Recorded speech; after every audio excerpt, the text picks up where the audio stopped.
నిజామాబాద్లో rowdy sheeter encounter Telugu రాష్ట్రాల్లో చర్చనీయాంశంగా మారింది. కానిస్టేబుల్ను హత్య చేయడం, ఆ తర్వాత వారిపైనే కాల్పులకు తెగబడడంతో రియాజ్ను ఎన్కౌంటర్ చేశారు పోలీసులు. ఇక గతంలో ఒకసారి మనం చూసినట్లయితే గనక గ్యాంగ్స్టర్ నయీంను, అజీజ్ రెడ్డిని కూడా, అలాగే వికారుద్దీన్ కూడా పోలీసులు తుదముట్టించారు. ఇక వరంగల్ యాసిడ్ దాడి నిందితులు, దిశ అత్యాచార కేసులో నిందితుల్ని కూడా ఎన్కౌంటర్ చేశారు. ఇక కానిస్టేబుల్ ప్రమోద్ హత్య కేసులో నిందితుడైనటువంటి రియాజ్కు పోలీసులు తూటాలతోనే సమాధానం చెప్పారు.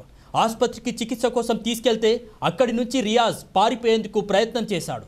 కానిస్టేబుల్ తుపాకీ లాక్కొని కాల్పులు జరిపేందుకు ప్రయత్నించడంతో ఆత్మరక్షణ కోసం పోలీసులు రియాజ్పై తూటాల వర్షం కురిపించారు. పోలీసుల ఎదురుకాల్పుల్లో రియాజ్ ప్రాణాలు కోల్పోయాడు. ఇక ఈ నెల 17వ తేదీన కానిస్టేబుల్ ప్రమోద్పై కత్తితో పొడిచి చంపినటువంటి రియాజ్, అలాగే ఆదివారం మరో యువకుడు ఆసిఫ్ అనేటటువంటి యువకుడిపైన కూడా కత్తితో దాడి చేశాడు. ఆ యువకుడితో జరిగినటువంటి పెనుగులాటలో రియాజ్కు తీవ్ర గాయాలయ్యాయి. ఇక పోలీసులు ఏం చేశారు, అతన్ని వైద్యం కోసం అని చెప్పి నిజామాబాద్ ఆసుపత్రికి తరలించారు.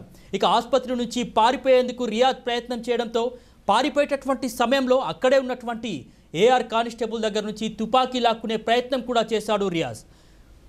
ఇక ఆత్మరక్షణ కోసం పోలీసులు అతనిపై కాల్పులు జరిపారు. దీంతో అక్కడికక్కడే రియాజ్ ప్రాణాలు కోల్పోయాడు.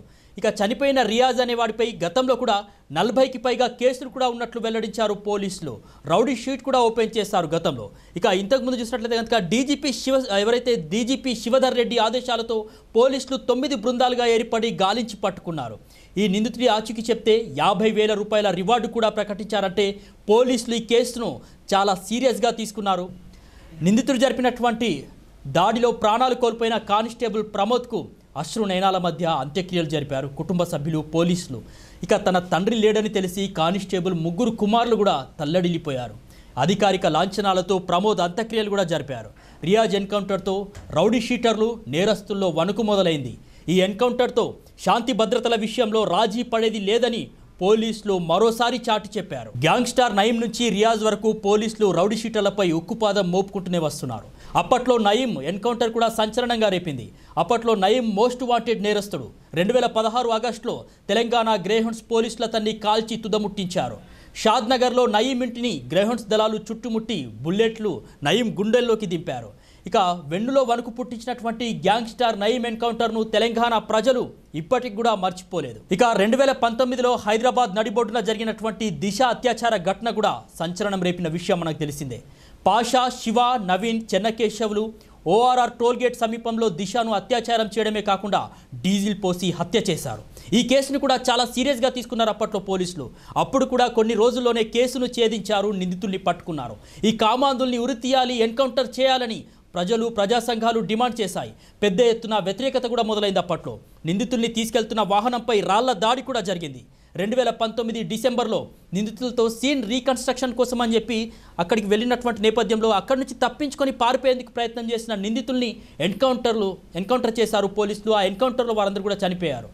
ఇక ఆ ఎన్కౌంటర్ను కూడా చాలామంది సపోర్ట్ కూడా చేశారు.